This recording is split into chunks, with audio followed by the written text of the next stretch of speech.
ही दिन बाद मेरा बड़ा भाई विदेश चला गया। माँ और भाभी घर पर अकेले थे। भाभी दिखने में खूबसूरत थी। जब भी वो चलती तो उसके बड़े बड़े तरबूज जोर जोर से एक दूसरे से टकराते और नागराज पूरा जोश पकड़ लेता। अब मैं किसी भी तरह से भाभी की पिंकी में अपना नागराज। एक सुबह मैं अपने कमरे में बैठा था कि तभी भाभी मेरे लिए फिर जैसे ही भाभी ने झुककर गिलास में चाय डालना शुरू किया तो उसके बड़े बड़े बाहर निकल आए।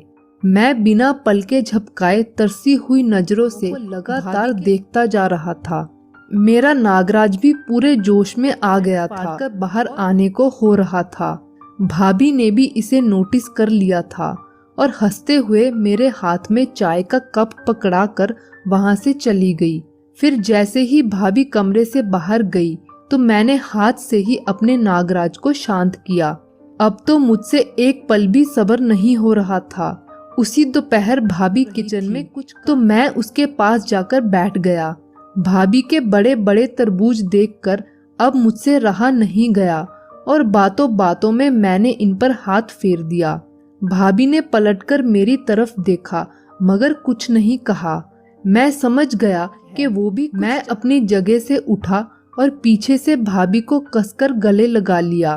पहले तो भाभी ने मुझे अपने से दूर करने की थोड़ी नाकाम कोशिश की, लेकिन जैसे ही मैंने उसके बड़े बड़े आम शुरू किया तो वो भी मदहोश होने लगी।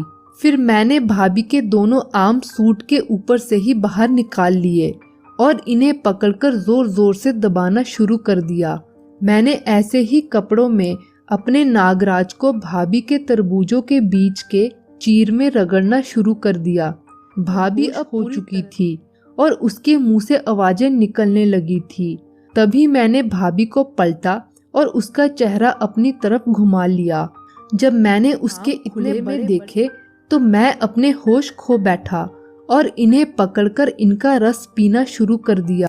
तभी अचानक मुझे माँ की आवाजें सुनाई। आवाज सुनते ही भाभी ने मुझे अपने से दूर कर दिया और अपने आमों को कपड़ों के अंदर कर लिया। मैं सोच रहा था कि माँ को भी अभी आवाज लगानी थी और ये सोचते हुए मैं माँ के कमरे में गया। माँ ने कहा आज रात उसे आश्रम में सत्संग सुनने जाना है और मैं उसे छोड़ आऊं। माँ की बात सुनते ही मेरा दिल तो गार्डन हो गया। शाम को मैंने माँ को बाइक पर बिठाया और उसे आश्रम छोड़ आया। अब मैं और भाभी दोनों घर पर। मुझे पता था कि आज दोपहर जो आग मैंने भाभी की गुफा में लगाई है उसके बाद तो भाभी अपनी पिंकी में मेरा नागराज लिए बिना सो नहीं पाएगी। तब रात के 11 बज चुके थे और मैं भाभी के कमरे में गया। भाभी बेड पर लेटी हुई थी। मैं भी भाभी के पास ही बेड पर लेट गया। कमरे में भाभी ने हल्की सी लाइट। तब मैं धीरे से भाभी के करीब गया और बिना ज्यादा सोचे मैंने भाभी की ढीली सी नाइट ड्रेस के अंदर अपना एक हाथ डालकर भाभी के आमों को मसलना शुरू कर दिया।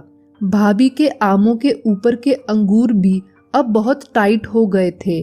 फिर मैं अपना एक हाथ धीरे से भाभी ले गया और भाभी ने नीचे कुछ भी नहीं पहन रखा था। मैंने भाभी की पिंकी में अपनी उंगली डाल दी। भाभी की पिंकी ऐसे थी जैसे आज तक इसे किसी ने छुआ ना हो।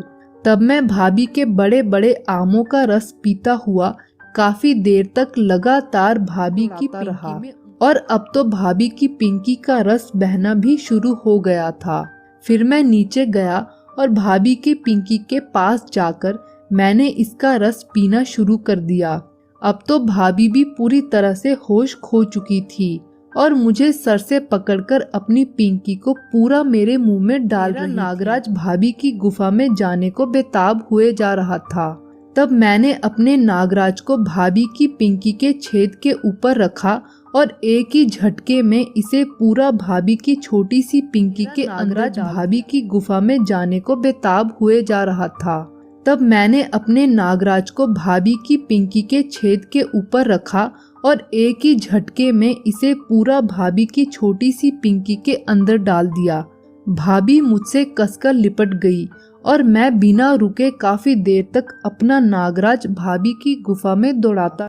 फिर कुछ देर बाद मेरे साथ साथ भाभी का काम भी हो गया। उस दिन के बाद से तो मैं भाभी की पिंकी का मजा हर रोज लेने लगा। ऐसी ही और अच्छी कहानियों के लिए